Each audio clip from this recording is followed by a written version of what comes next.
Yay, I'm in. I'm in. That's awesome.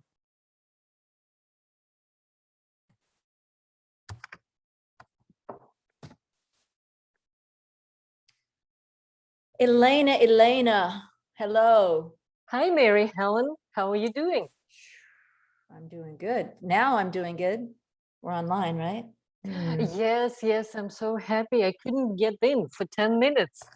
So at first I was stressing, and then I was thinking, well, Mary Helen will take care of it. She'll just make the meeting happen beautifully. It's always not me. Well, I was thinking that we might have to cancel if we couldn't get in. That would be a no meeting, right?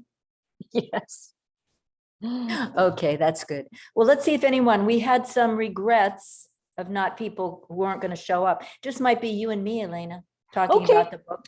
You know what? We'll have a lovely conversation. No, I love it because you're one of my favorite people. I already told you that. Thank you. I'm glad this meeting is recorded. I'll be playing those words on my downloads. Now you look better with your presentation on your video. It seems like you're brighter for some reason. I got to check my, is that better? No, that's not better. You never get it right. Hey, David. Well, hello there. Oh, I'm here. Good. So awesome. David, so welcome, David. We're here to do the book club this month, but I have another question to ask you about recorded books in Portuguese, because now I'm learning Portuguese, or brasileiro. Oh, wow. Brasileiro, yeah. So I want to get some CDs to listen to a book on tape. I will check into that, but I mean, it's rare. No, I know it's going to be a little bit rare, but it's difficult to do that search because the search will bring up all the language tapes, right? But right. That's what I'm saying. Yeah, I'm not specific enough, I think. We have Portuguese books and we have Portuguese DVDs. Mm-hmm. But the audio ones, I'm gonna have to look into. Okay, I'd appreciate that. I really would. Sure. In your spare time, David, I know, right? Sure. So did you have an opportunity to take a look at the book, The Verbal Judo? Yes, I listened to it. Oh, that is the way that most people are consuming their books nowadays, isn't it? By listening? Well, it's the one way I fit it in, though retention is more difficult when you do that because you can't take notes because I'm usually driving. Mm-hmm. Mm-hmm. Right. Yeah, but I think that, like you said, people are busy now, and I don't know about you, but my attention span isn't what it used to be. So, it seems like I consume most of my reading material online, or, that's why I was interested in the book club, because I thought it would get me back into reading again. If you want to concentrate, jigsaw puzzles. Mm-hmm. Right. But we can't do a jigsaw puzzle club too well, right? Not easily. That's good to hear. Okay. So, so Elena, I want to start the meeting off by introducing Elena, right? Thank you so much. It's a pleasure to be here. I know, and it's a pleasure to have you. And we're kind of being a little bit informal today, but we're going to start it off formally once we introduce our very, very special person, who is, oh, I've got the wrong thing here. I'll find it. I will. Oh, here we go. All right, so we're going to introduce tonight. It is Elena Leichart, and she is a special person. Why is that? Well, she's traveled to over 20 plus countries. I am so jealous. working for top Fortune 600, 500 companies, studying martial arts and public speaking, making longtime friends, and losing a few, as she says. But Elena continues seeking understanding of life, people, and herself. She also is a project manager for Citrix and a member of 2 Toastmaster clubs. Please welcome Elena Leichart. Thank you. Thank you. Thank you so much, Mary Helen. That was, thank you. Thank you. Now a member of 3 Toastmasters clubs. Oh, I joined Spanish Toastmasters Club. Spanish. Yes. Yes, fully Spanish. Where's that? Miami. Down in Doral, right? Yes. Yes. So far they are doing it on Zoom. I hope it will I stay thought they like called this for a themselves bit. Espanol. It's a possibility. I should really learn their name. Yes, absolutely. Okay. So about the book in our intimate group, it looks like that verbal judo knocked out some people, but that's okay. The strongest ones, they stayed and they're here. Exactly. So I just want to say a few words about how I came to that book. Like you mentioned, Mary Helen, I was doing martial arts. I was taking lessons, and as I was learning, I was feeling so strong, and I was feeling that, oh, I have nothing to worry about right now, wherever you are, because I can knock out anybody. I can defend myself. I can defend others. I'm good. But then as I was learning more and more and progressing through the levels in the martial arts, I realized that in a fight, at any second, things can change. And the person who was winning for the last 2 minutes can turn out to be on the ground, beaten to the death at any moment. And at that point, I talked to our instructor and I asked him, Randall, what to do? Is there anything that could be done to actually prevent a conflict? Because once a fight starts, then the chances of winning are not certain. And that's when he recommended this book. And that's how I came to it. And when I was reading it, I was really thinking it would not work. But when I tried, it did work. And so at this point, I think I would like to ask you, Mary Helen, and David, about what you thought of the book. I enjoyed the stories. I think the way it was organized, I'm a little mixed. I have mixed feelings about the way it was organized. I'm not saying that I felt he was being a little bit repetitive in some spots, but there were other spots that I, really identified with. And I did, I bookmarked them in the book as well. So, we can talk about it a little bit. But, anytime anyone has any information on how to communicate better, they have my attention, because I am not always the best about communicating with people, because I tend to have a little bit of a temper, and when people confront me or they want to start something with me, it gets me off in my defense mode, and I'm out there to fight with them a little bit. So I'm guilty. I have tried to be a better person, and I do work at it, but I have my weaknesses. So I'm not always, I probably have to do, what is that thing in the Karate Kid? Wash off, wash on. What was that thing Wax he on, did? wax off. I got to do more of that, because when the moment comes when I'm emotionally charged, I don't always act in the best possible way for the best possible outcome. And when you think about it, we do want it to have a great outcome, right? Hey there, Roosevelt. Hi, Roosevelt. Hello, Roosevelt. Now, I'm curious, though, because Elena, you mentioned that there was someone at work that you used one of the techniques with, and it was one word. I was looking for that word in the book. I was looking for it. What was that one word? I want to hear that one word. I do too.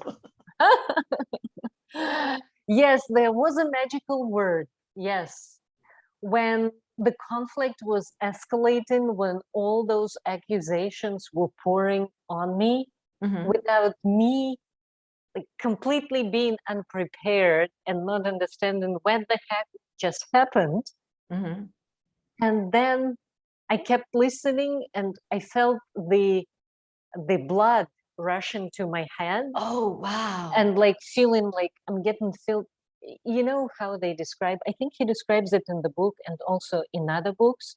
Mhm. They describe that when a person is in the middle of a conflict, in the Mhm. middle of emotions, they're Yes. like on drugs.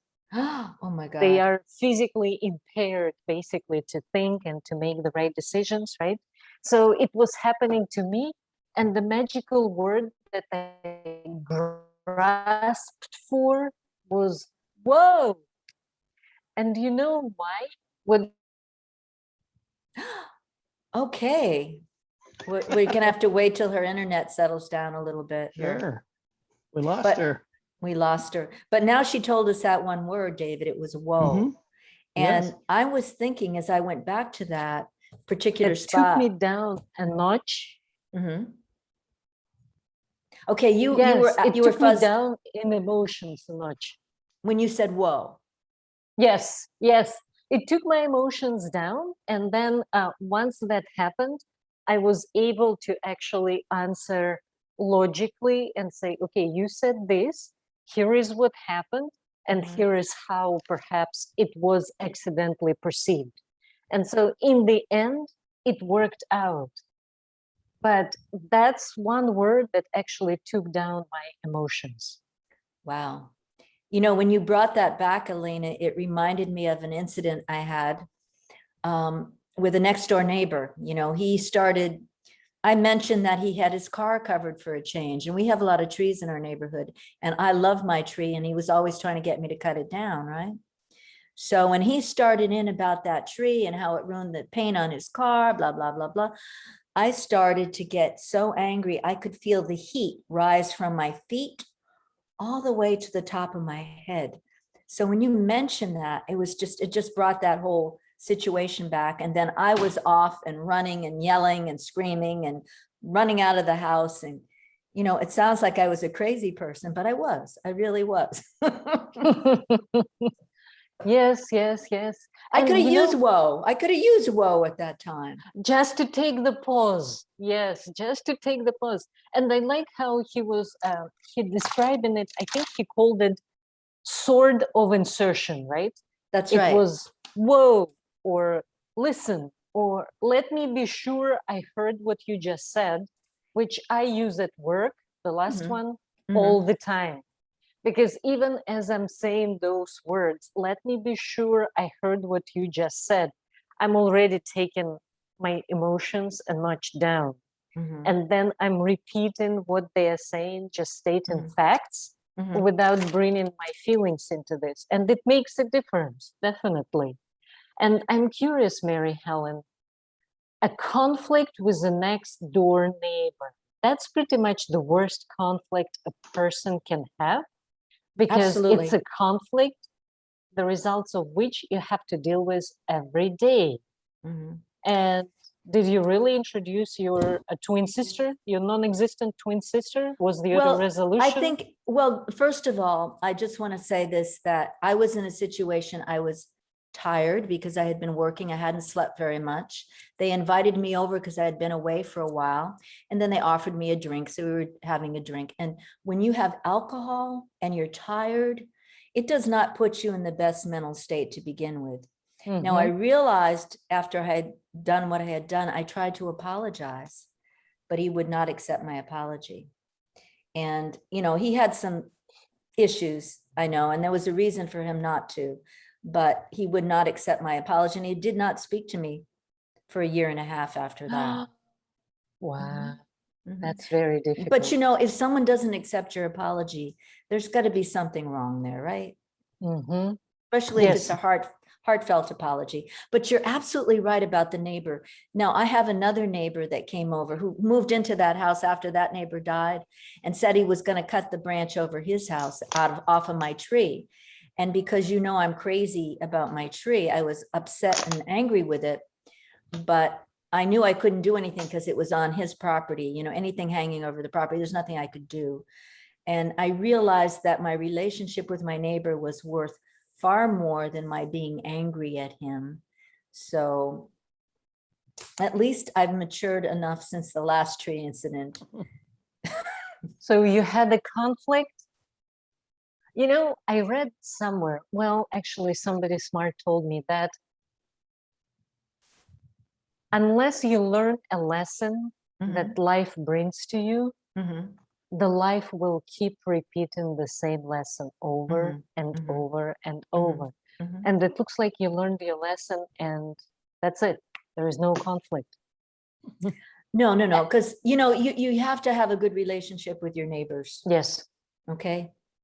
And I think this is very critical. You know, if you want to have a happy life, you don't want to have conflicts with your neighbors. And they happen to be sweet people next to me. It's just, you know, the tree was a hot button for me, obviously. I understand. And Dave, Don't mess with my tree, Elena. Sure.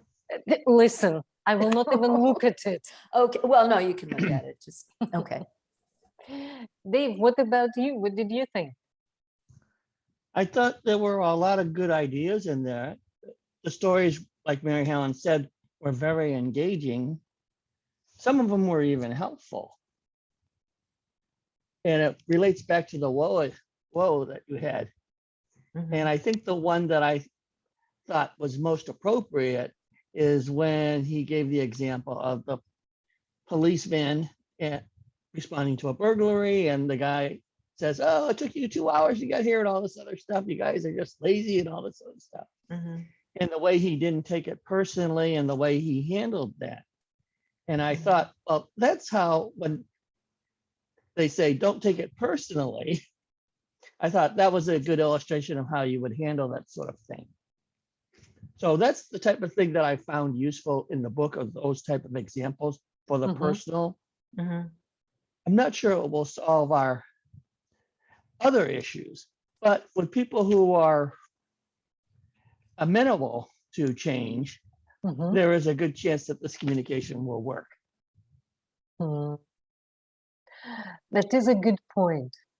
If people are amenable, yes. And I think when people are calm, in most cases, with a few exceptions, people are amenable. But once they get emotionally charged, that's it, right? Then it's on you, on me, right? To be that person who is not allowing the emotions to turn into drugs that are blocking any kind of solutions. And really being able to lead the conversation towards solution and not towards ego, right? Like, oh, I'm right and you're wrong, and I will prove that you're wrong. And then once you start that path, then you turn into words, right? Like, you are a jerk, you don't know what you're talking about. That goes to the name calling, and there is no way back, so to speak. Now, David, you're with the public all the time, pretty much in your job. Is that right? That's true. And this is exactly what I'm talking about. Once they get to that emotional state, I don't have enough skills that this guy has. So it goes to the security guard. It goes to the security guard. Oh, wow. Yeah. Is At a there ever a certain point- situation in the library? Do people get angry when their books are overdue, or what goes on there? I want to know. What kind of conflicts do arise in a library? We have certain populations that, well, they don't like to follow the library rules. And when they get reminded of that, they get very angry. And we're trying to get it escalated is challenging. And then, as I said, at a certain point, we just have to have the security guard come in and tell them that they have to leave. But yes, there are all sorts of behaviors that I will not say because we're being recorded, But I will say that those behaviors are sometimes a public safety issue. Mhm. I see. Do you ever have conflict with your coworkers? Our coworkers do have conflict like any place. There are some people who are more conflict driven than others. And so that's one of the challenges working with them. One of the interesting things about those issues is it's not that they're entirely wrong necessarily. It's sometimes how they deliver their answers. Mhm. And so, Right. again, this verbal judo with these difficult types of situations require a little bit more finesse than just the practice that he was talking about. I think you're right. I think it requires practice to do it and to be aware. I remember the first time I talked to someone who I think just took a course in trying to be empathic or whatever. And everything I said, they kind of repeated my last sentence. And I'm thinking, what the heck is going on?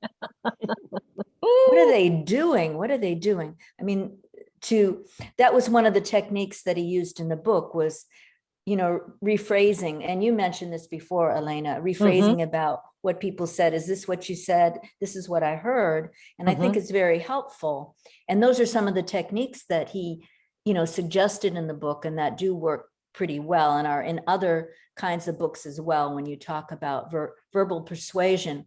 But did you notice the part where he was kind of a little bit down on the Oreo cookie approach? Yes, Yes. yes, yes. Mm-hmm.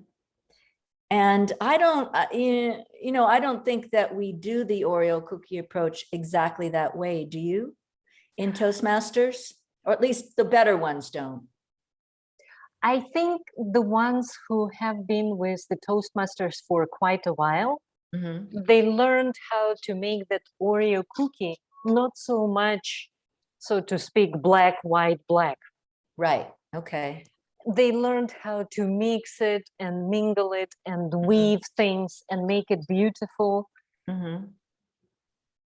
But I think in many cases, yes, with new Toastmasters, it's really very clean cut. Okay, here are the good things. Okay, now I need to provide some constructive feedback. Here it is. But keep doing an awesome job. You're awesome, and I love listening to your speeches.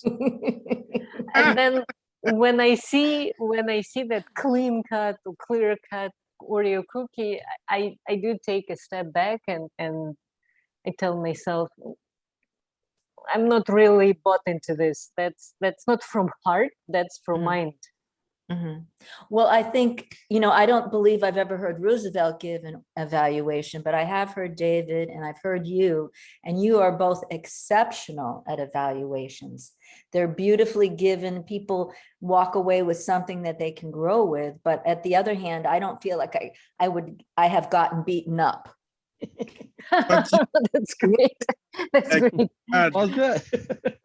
While I'm listening to you, I remember when I first got into a judo club, and that Oreo cookie reminds me, when I joined the club, I put my kimono, which is the attire of the judoka. The judoka is the person doing judo.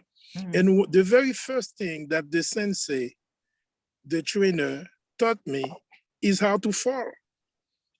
Very first thing, instead of me projecting other people on the mat, I was learning the very first is that you hit.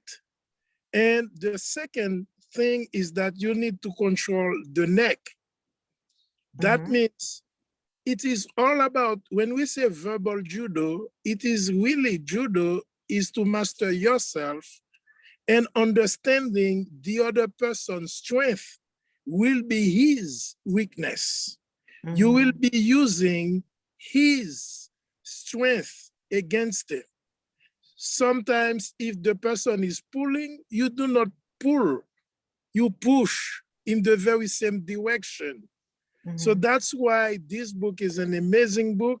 It helps us to understand when we master our own self, now we have an opportunity to master any conversation, because at the end, we all need to influence. It is the job of the leader to understand first self, then others, and to come to a win-win situation. You're absolutely right about that. In fact, did you notice in the book the example he used about when he was 12 years old? Let's see. Okay, it's called the wanna bet guy. When he was trying to, he said, one day when I was 11, he had a friend who was an Indian, an old Indian, who taught me things while I was growing up. And one day when I was 11, he out of the blue said, Thompson, someday you will have enemies. Here's how you handle them. First, always define, then name them, then you will own them. Now, that's hard enough for an adult to understand.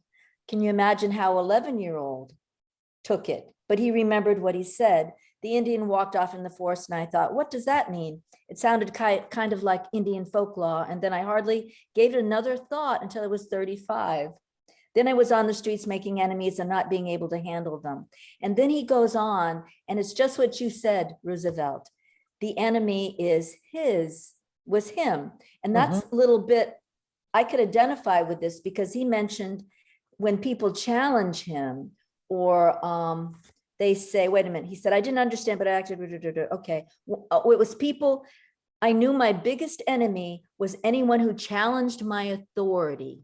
Okay, they challenged his authority. One day I wrote that down. I had defined him. Naming him was more difficult, but I finally decided to call him by the voice that went off inside of me. That voice always says, wanna bet? Wanna bet?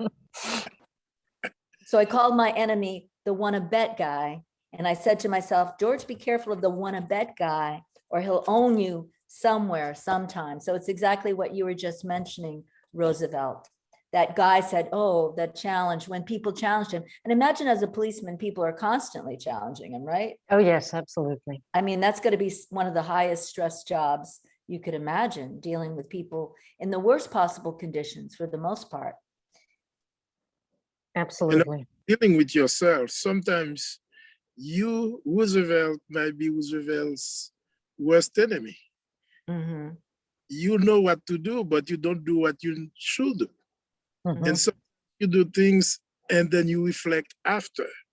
So that's why I like this book and the examples. And also when you match the practice of martial art with the mindset, now you understand that if you understand yourself and if you master your own strength, now even if there is conflict, you can evaluate, as David said, sometimes some people do not listen to you. It is not a question of interacting with someone who can exhibit more force physically than you can. That's why you have public forces. And even those public forces, they cannot use too much force. Of course, they have force, but they need to have adequate, I will say enough for such and such situation. And that's why you need to use the mindset as well. Definitely, definitely. And when I was reading that passage about naming your enemy, I was actually, it made me think, not just memorize as I was doing with the other things like sword insertion, right? Or the phrases, street phrases, all of that. But it made me think, okay, and what are my enemies within? What triggers me?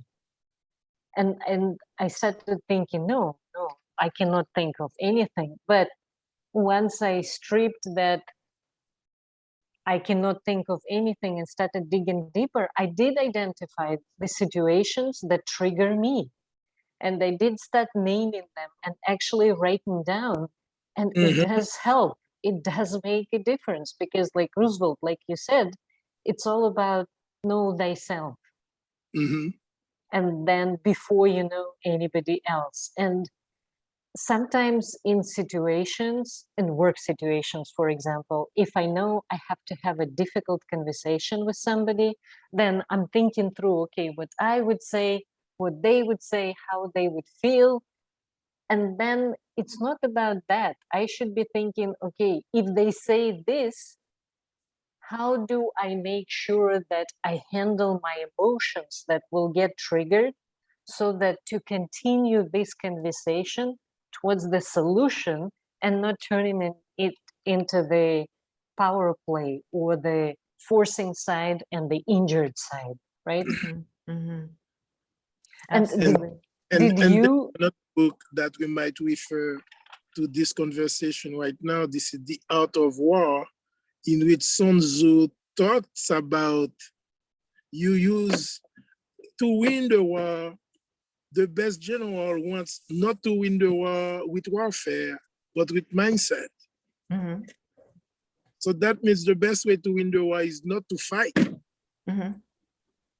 And that will be the very same thing in a conversation at work, a conversation in your community, in your family. How can I deliver the Mhm, end result without being in a war? mhm, No, absolutely. he Easy mentions in the book that to he's say, but not easy to be done. no, it's absolutely not easy to be done. In fact, he mentions in the book that he's been married more than once. And I think it was his first wife or his second wife said to him, why don't you use these techniques at home with me? Mhm, And I used to feel the same way about my ex-husband. I said, because he was a salesman, right? And I said, why don't you sell me the way you sell other people? It would be so much easier to live with mhm. you. But, and I think we forget, but also he said something about when you're on the job, you're always professional. You're an actor. And I could relate so much to everything he said about that based on being a Toastmaster. And I would piggyback on that, actually, Mary Helen. You just, whatever you pick in the book, those were all the things that I focused on as well that affected me. And this is the case as well. So he was saying that wherever you are, you're an actor. And he took it actually a little bit even further, saying that you're acting in your job, you are acting with your kids, you are acting with your spouse, and you're acting with your friends. And I was thinking, no, dude, you are just taking it way too far. With our friends, we should be genuine. We should not be acting. We should be like 100% of who we are. And then I was thinking about the case that Adriana actually told me about one of her friends. And she mentioned that one of her friends, when she gives directions how to get somewhere, she says, So Elena, you're cutting off a little bit. I don't know if you can hear us now, but we're not hearing what you're saying, but I'll let you know when you come back into focus. triggers her. Okay. You cut out a little bit there. Did you know? So repeat what you Oh, I'm just so said, sorry. the last 30 seconds of what you just said. Oh, okay. I don't know what was in 30 seconds, but Well, you were talking basically, about Adriana's friend. yes, Adriana's friend, when they are in a car, then and they drive somewhere to a store or to a building, she says, okay, basically you need to reach this tree and turn right. And then you need to look at that sign and then you turn left. And then they get confused, right? And they get lost. But the friend absolutely hates it when Adriana, instead of that, once used GPS.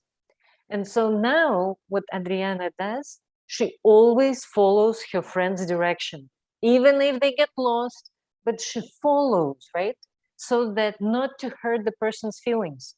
We don't know what happened in that person's life long, long time ago, that directions became that button on which you would push and then something happens, right? They get escalated. And so once I heard that example, I thought, yes, it makes sense.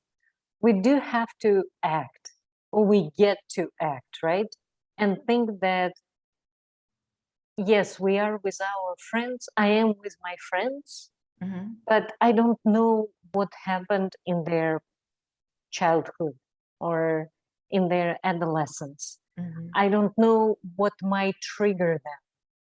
So it's extremely important to be diplomatic no matter with whom I feel like it.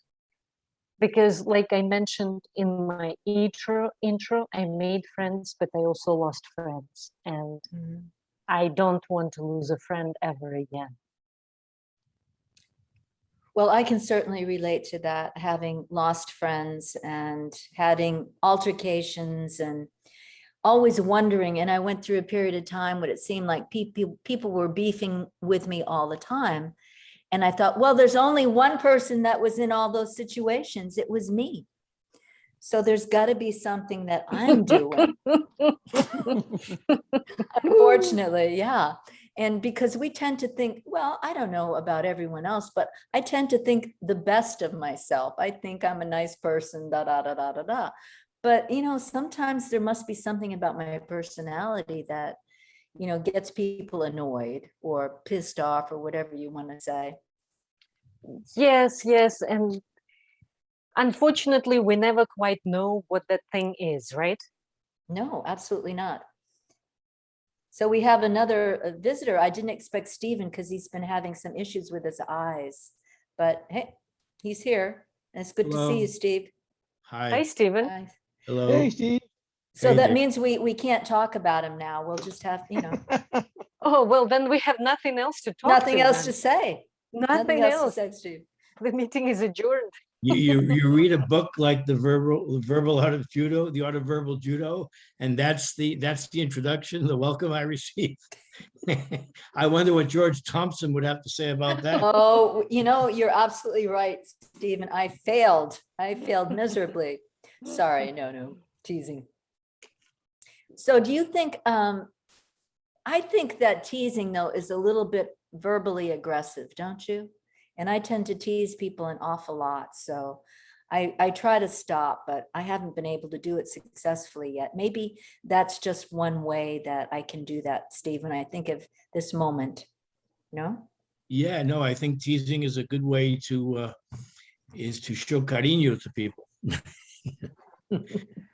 That's what I thought too, Stephen, for a very long time. But maybe I was taking my teasing more towards sarcasm, Mhm. a bit more than teasing. Mhm. And I was doing that with my friend, my best friend. And at some point, and she's like the kindest person ever I Mhm. experienced, right?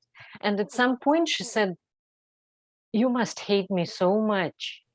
And at that point, I stopped, like cold turkey. I cut off sarcasm out of my life. I cut off teasing. I cut off all that stuff. If my friend was feeling hurt when I thought that I was playful, I'm like, Mhm. okay, then I'm not doing it right. And I should never, ever do that again. Wow. That's an interesting sort of recognition, because it's not so easy to do that, because you develop sort of a relationship with somebody, and you feel you're showing sort of affection, and the person is interpreting it as something of that's a put down or something negative.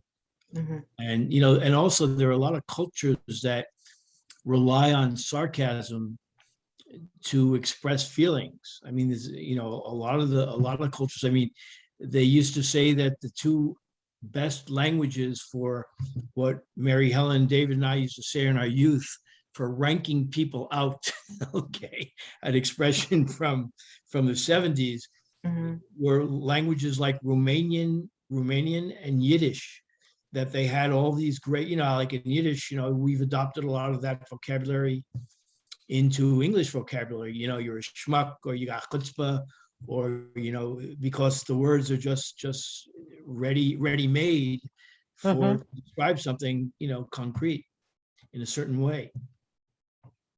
But did you talk about I started to read the book, and before I had this problem with my eye, and it was a very fast read. I mean, you could get through it, very, very quickly. I think I read, 10% in the first, few minutes.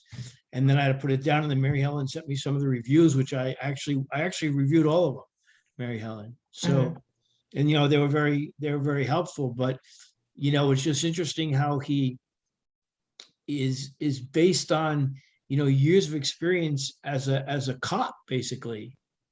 He's kind of been able to segment people into different categories in terms of sort of the challenge that you face in dealing with them.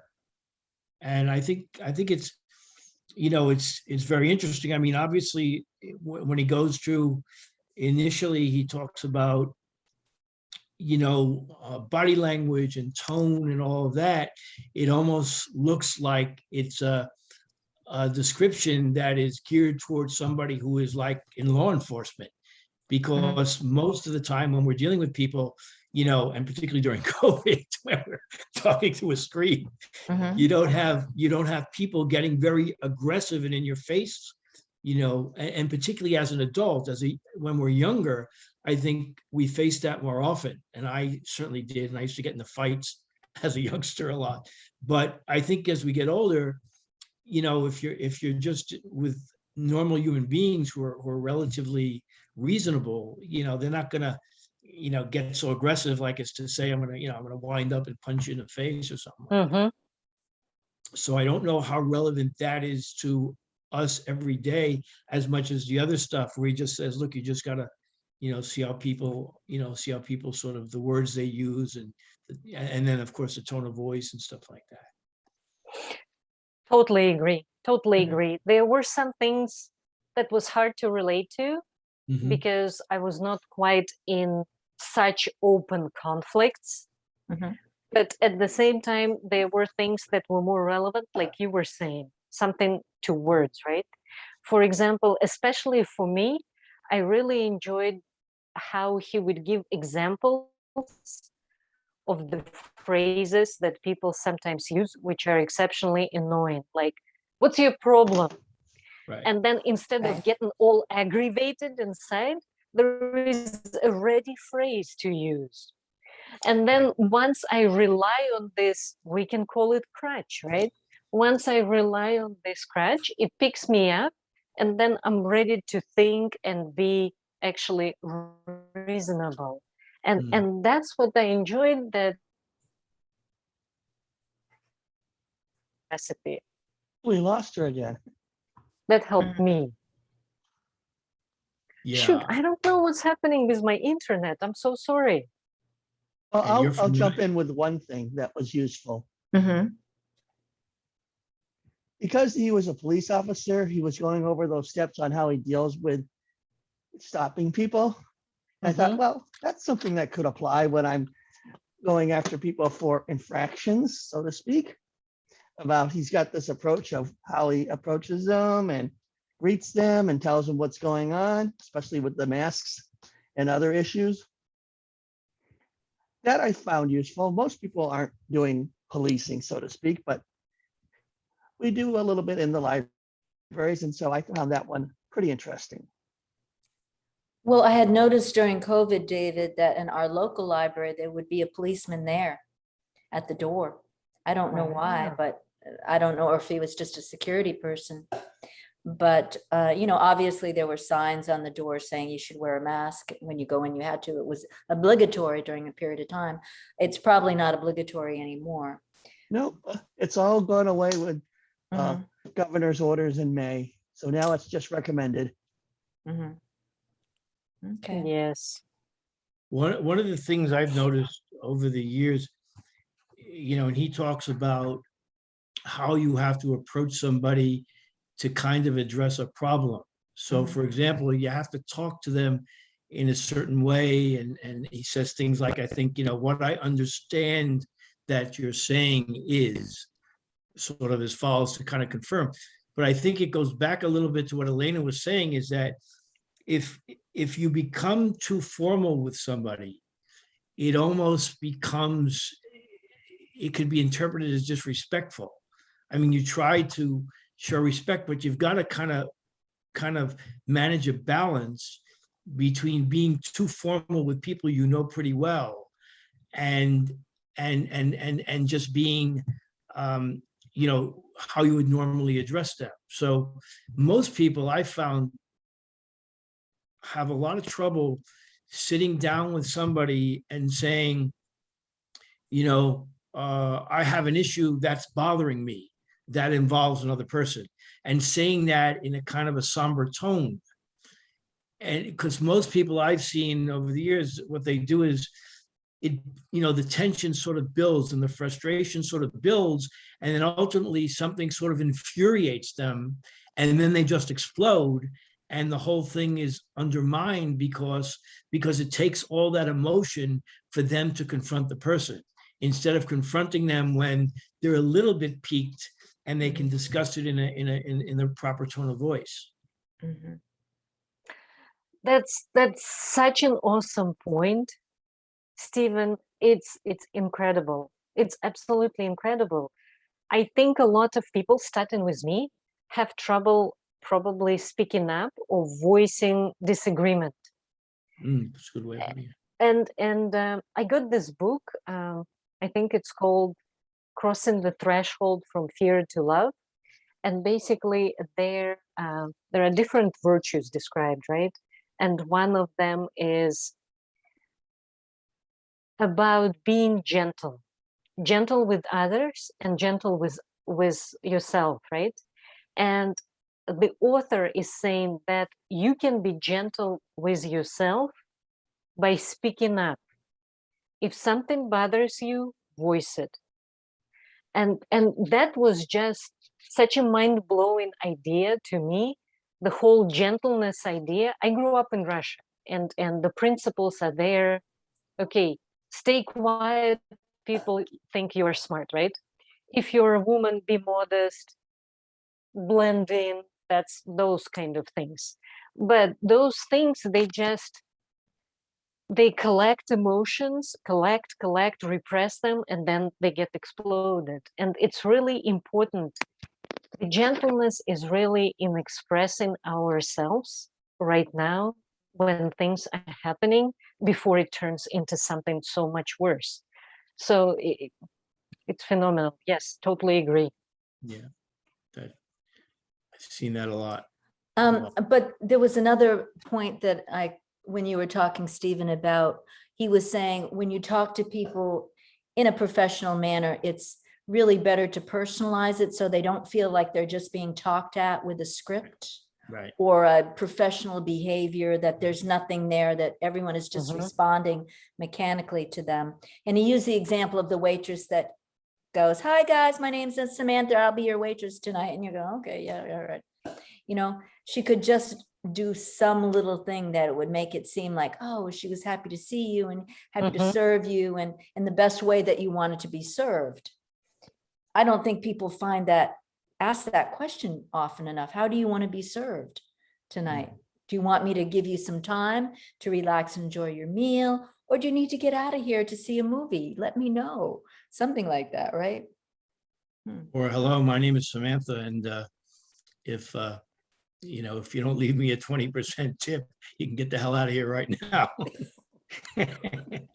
No, but I think sort of apropos that, what's interesting is that I don't know how many of you have had have managed teams of people, but the thing is that you can have people, okay, let's say you have a team of people all at the same level with similar responsibilities. Maybe the territories are different, but your relationship with each of them is completely different, one from the other, even though they have the same roles, because essentially you've got to tailor your relationship to the individual. You can't just genericize everything and generalize and say everything's going to be the same. And it's what you said, Mary Helen. You've got to individualize and personalize things, because that's what people respond to, because everybody's different and they have different needs.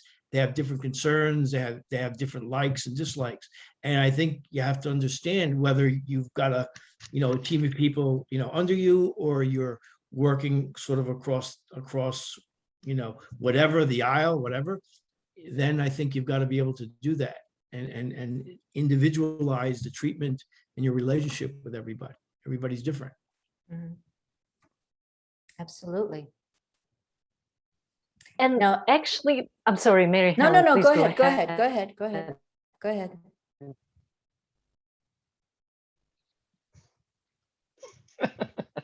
Now it freezes up again. All right.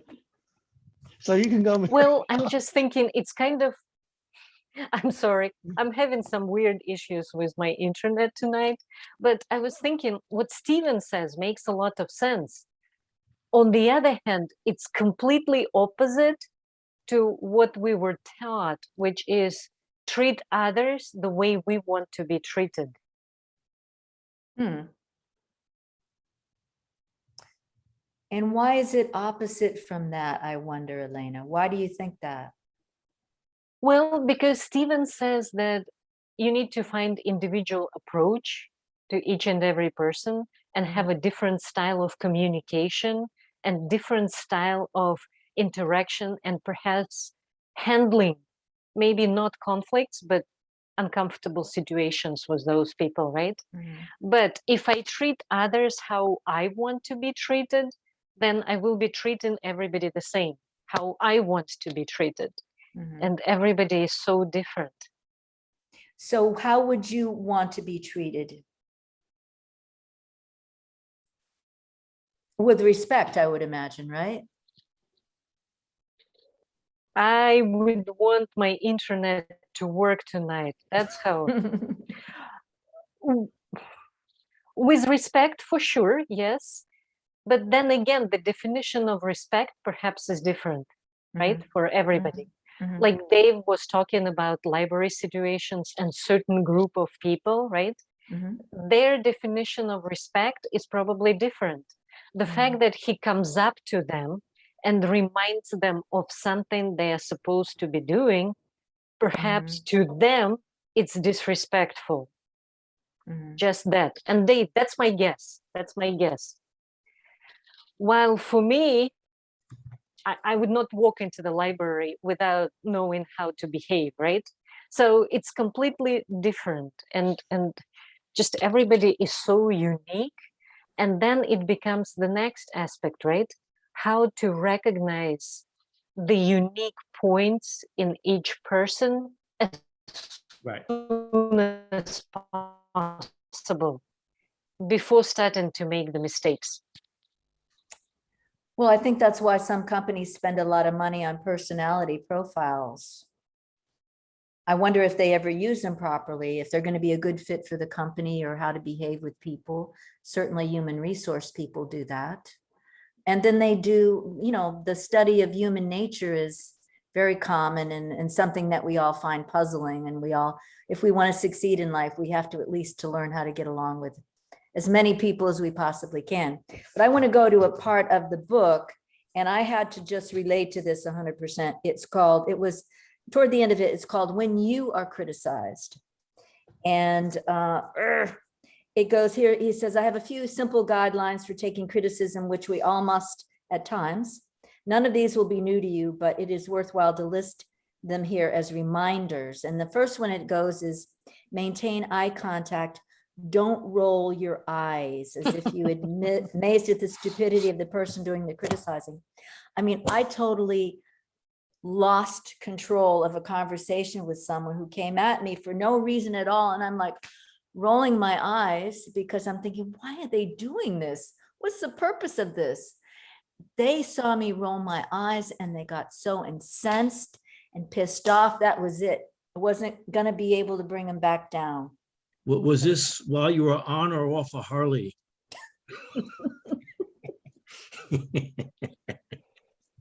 Didn't matter. The fact that I rolled my eyes obviously was something that he experienced in the past that signaled to them that I was not respecting them, their intelligence or their opinion. I agree. No, I And agree. it was a totally unconscious thing I did. I was in a family with a husband and two sons, and I had to learn how to be tough with the boys because boys communicate differently than girls do. after a while, it was just, sometimes it could be a slugfest, but I learned just to maintain my ground and not to get upset about things, and you can tease me and I'm fine with it now, but before I was a very sensitive human being, and everything that some people would say to me, I would just be so upset about and hurt over it. So I tried to learn how to be tough, and not everyone is as tough as I can be. Well, So, you certainly achieved that goal. yes. It is a very interesting questions, right? Because Mhm. he's raising that, I think he's given that Chinese words, mushin, Machine. yes, where he was saying still center. Uh-huh. Mushin or machine, I don't know. Still center, and that being detached, as he's describing, through the entire conflict, staying detached. And I'm wondering, how do you do that in a conflict, staying detached or staying centered?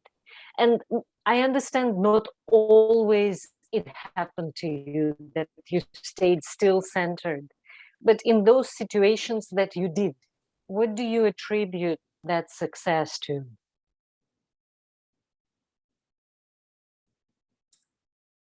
Well, has anyone had success with that here in this group? How about you, Stephen?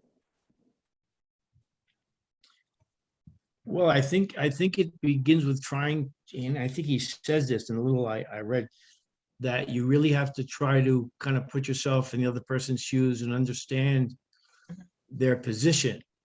And then it's a little easier for you to show patience. And he says to listen rather than to speak. I mean, it's like Toastmasters, to listen, and then you can speak sort of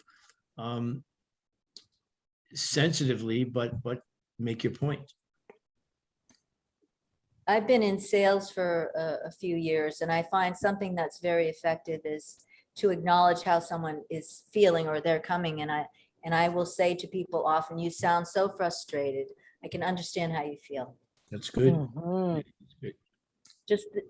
Just that you're acknowledging their frustration, their sense of this is not working for me, or I'm so angry, or whatever. It puts you at least in a state where you can listen to them a little bit. Mm-hmm. Definitely. Dave, what about you? Oh, definitely. Some of the things that he was talking about in the book are strategies that we've heard from other people, or we've been watching and getting these little tidbits from this training, the homeless librarian. Mhm. And the training was very similar to that. They want to be heard, respected, like you said, and they want to know the reason why things are happening and an explanation of things like that. And that's very similar to what I said earlier about how when he was making his police stops and he was explaining why he was stopping them. Well, it's very similar to what we would be doing. Got it. That whole scenario where instead of asking them for their license right away, Exactly. yes, is that what you're talking about? Mhm. Yeah. And Samantha, what about you? How do you maintain calm in situations, in conflict situations? Hi, I'm having trouble with my internet too, so I can't turn on my video. Though the way that I've been able to remain calm in difficult situations or challenging conversations has been to really get back to my breathing. I do a lot of meditation. Mhm. So when I'm feeling triggered, or if I notice that someone else is being offended by a conversation or the way that I'm approaching them, I'll just really focus on slowing down and thinking of, okay, if I can make myself feel comfortable and respected and happy, then they're most likely going to feel the same way. And also adjust my behavior according to how they're responding. Maybe they are feeling offended because I got too close to their personal space and they're not a person that wants someone in their bubble, or maybe I wasn't making enough eye contact, so they felt disrespected. Just kind of adjusting my behavior to see what resonates with them, and then continuing that pattern once I find the sweet spot of, okay, this is how I can make them feel like it's personalized and connected for their unique contribution of personality and background and who they are in that moment. Yeah, it's interesting. I mean, it can start with our mind, right? The whole empathy thing, or it can start with a physical thing, like breathing, because those two things, the physical and the mental, are always connected. And it doesn't matter which way we would start as long as we get to the goal. And I was also wondering, like in the beginning of this conversation, I mentioned the situation that worked for me because I used his method, right? And it actually took me towards the path of resolution of the conflict. And would you, ladies and gentlemen, give an example of a conflict, if you're comfortable sharing, of course, give an example of a conflict that you felt you handled right? And what do you think you did that made the conflict go towards resolution?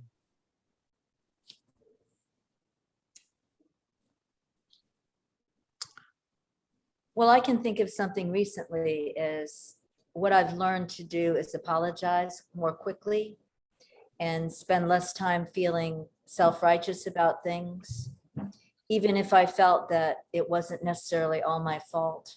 You know, I've more lately been the one to step in first and do the apologies, because sometimes I realize it's more difficult for other people to do that because of pride.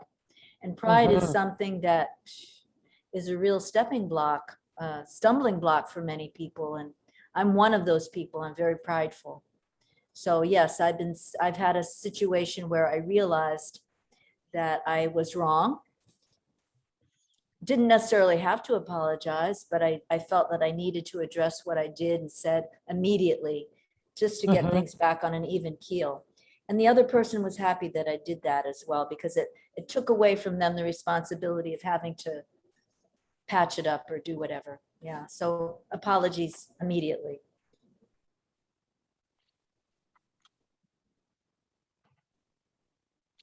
David, yes. Well, it turns out that I haven't thought of anything that in particular for this thing, but the one thing that I do have to do when you say we have roles is I'm not a very confrontational person. I'm a very calm person, but as my role as the assistant manager, the staff look to me to resolve issues.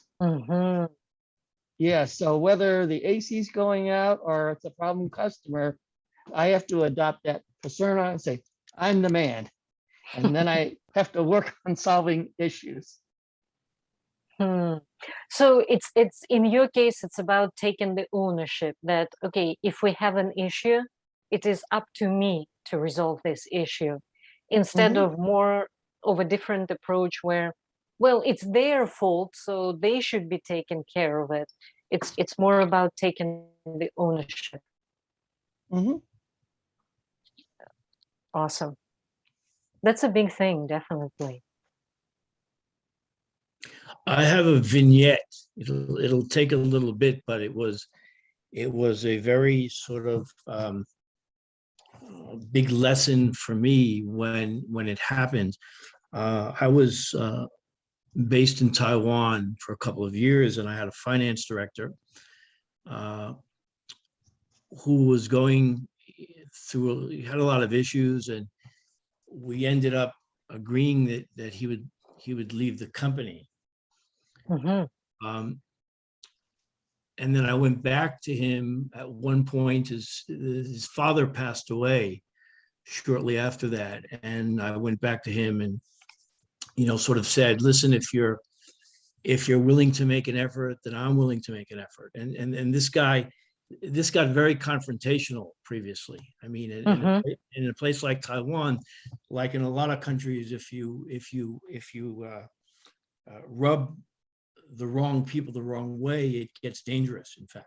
Okay. And Mhm. there was some talk of that at one point, in fact. And what happened was that he was from the south of the country, and he had been living in Taipei for many, many years. And it was when you have a funeral there, who shows up at the funeral, sort of in your behalf, it sort of gives you face, if you will. Mhm. And so, without any warning, I on a Sunday morning, I flew down to the town he was from originally. I met our sales rep down there.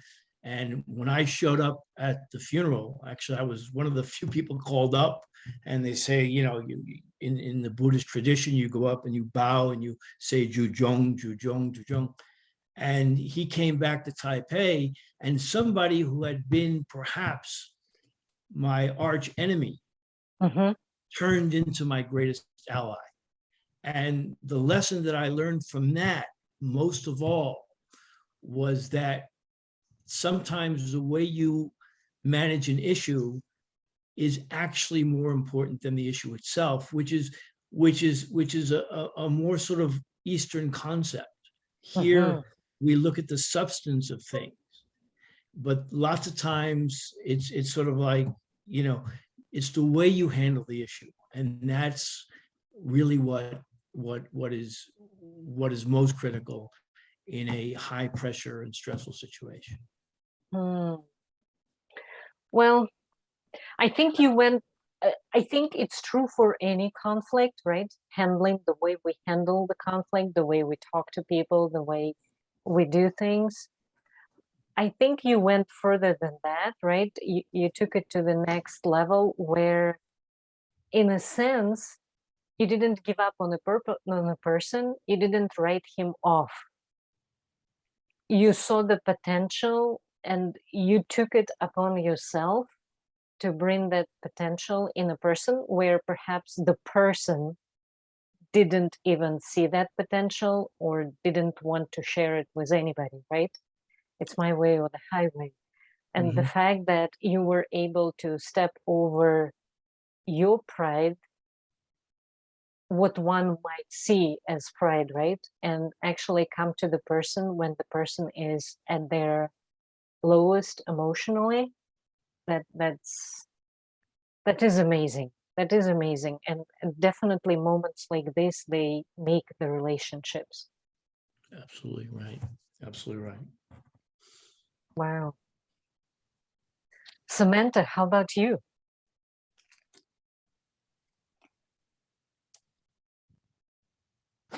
I keep trying to think of an example and it's not coming to mind right now. I just had the vaccine, so my mind is a little foggy. Oh, okay, no worries. Congratulations. That's true. Congratulations. But I've also had experiences where I did the opposite and made mistakes and made a bad situation worse through certain reactions, which I considered were sort of based on my principles. Mm-hmm. But, you know, maybe your principles, what I found in different countries, I was in India for 3 years before Taiwan, is that sometimes your principles and values don't coincide 100% Mm-hmm. with others' principles and values. And that doesn't mean your principles are correct and theirs are incorrect or right Mm-hmm. or wrong. What it means is they're different, and you have to understand the context in which people's principles are sort of constituted. And Stephen, you're raising a very important point. There are situations, and perhaps for some of us, more of those than of the good ones, when we have a conflict and we don't handle it the way we would like to, right? Or we thought we handled it the best way we felt in the moment, right? Mhm. But we got the result opposite to what we wanted. And then it's about what to do, right? So Mary Helen described the one of the approaches. Apologize. If you realize it immediately, apologize immediately. Take ownership, right, of what happened immediately. To not let that relationship issue fester and turn into something bigger. What other approaches you could think of, and you, Mary Helen, Dave, Samantha, Stephen, when the conflict went wrong? What are the approaches that you take? And I'll give you one example from my experience. I had a conflict and I complained to somebody who I respect a lot that I had the conflict and I felt horrible. I felt disrespected and I felt that things went wrong and they will get worse. And my friend told me, write down what happened. Write down how you think you should have handled the situation differently, and you think it would have brought a better result. And now write down what you can do to repair it. Maybe not the relationship, but at least take the steps that the solution is achieved. I did that and it worked. It did not repair the relationship, but it did improve the result overall. And I will definitely use it again. And I was wondering, what do you do once the conflict resolution fails or doesn't bring the result you were looking for?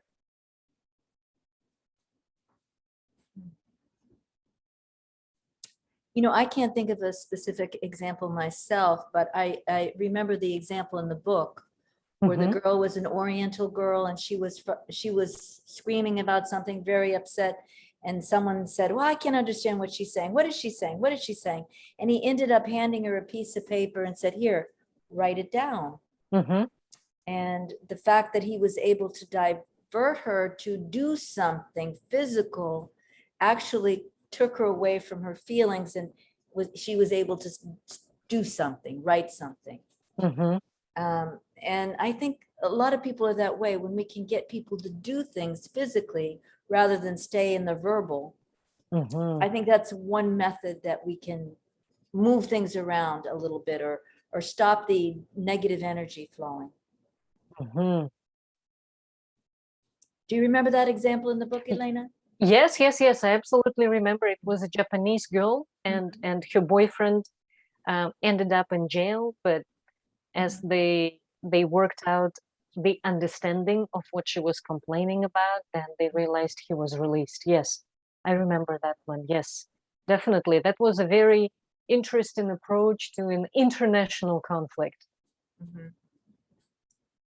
And the other part where he was talking about an employee who perhaps didn't write the best reports. And he said one method was not to complain about all the awful reports that he wrote, but to point out something that he had done well and be very specific in what he told him was good about it. Specificity. Is that the right word? Specificity? Specificity. Okay. And Mary Helen, Stephen, please go ahead. No, Elena, the only thing I was going to say is that I think whenever you go cross-culturally, and whether it's this book or some of the books early on that we read in this book club, whenever you go cross-culturally, everything becomes intensified because you don't have automatically a sort of natural foundation or base of understanding that you can work off of. Number one. The second thing is that when people get really flustered and angry, who are not native speakers of the language that they have to express their frustration in, there's a tendency for people to get much more frustrated because they feel they can't explain it as well as it could. Everything becomes much more sort of generic, and it just turns to anger. And just say, you know, I've seen this happen many times when somebody's speaking a foreign language, something negative just becomes very negative. There are no sort of degrees of negativity. It just is negative or it's positive, and that's due to the barriers, the linguistic barriers that are at play. Mm-hmm. Another very good book that I read was called The Art of Negotiation by Chris Voss. Has anyone heard of him? No. I mean, if you do a little bit of studying on YouTube, he has a few things that he's done. Excellent speaker and great advice. So, and he was in charge of FBI negotiation of hostages. Wow. So it had a lot of things such as this and how to win, talk people out of doing things like this guy talked someone out of suicide. Mm-hmm. Well, it's a suggestion. Yeah, that's good. Yeah, that's awesome. Definitely will do. Thank you, Mary Helen. Now, this is Stephen. Would you like to talk a little bit about your book that's coming up next month? Yeah, Outliers. It really is a fascinating book. The last time I spoke about it, I hadn't, I'd read it many years ago, and then I since reread it, and it's really amazing in terms of the connections that Malcolm Gladwell makes in the book. And he talks about success, but he just talks about how the success of particular individuals is not always linked to them individually, but it comes from sort of much deeper, if I may say, sort of circumstances or conditions that they've been exposed to. So whether he's talking about, he starts off with the Canadian national hockey team and how 90% plus of the team were all born between the months of January and March. And he talks about how, for example, Chinese are generally considered better at mathematics than Westerners, but mostly Chinese from the southern provinces. There's no evidence that the Chinese from the northern provinces are, and this is all based upon the fact that they come from families that were involved with rice paddies. The same with the lawyers that took over the M&A, the mergers and acquisitions business in New York, were primarily Jewish, and they almost all of them came from families where their parents were garment workers. And so he makes all of these incredible connections, and he ends the book with an example of his own family from Jamaica and how he is who he is because of certain circumstances. And what he says, which is so interesting, is that there are no outliers. Everything can be explained if you dig deep enough. And I found the book just as fascinating the second time as it was the first time. This is very interesting. Yeah. And I'm trying to invite people. I invited somebody from Uruguay who speaks English, and I sent them the book today, and other people as well who are not necessarily Toastmasters, and just to say, look, there's no membership, there's no dues, just come and give your opinion. We're interested in what you have to say. But it's a fascinating book, and I'm very happy to do it.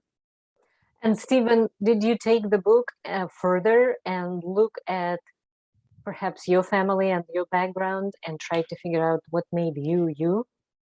A little bit. I mean, I kind of related to. In fact, my father was a lawyer in New York originally on his own.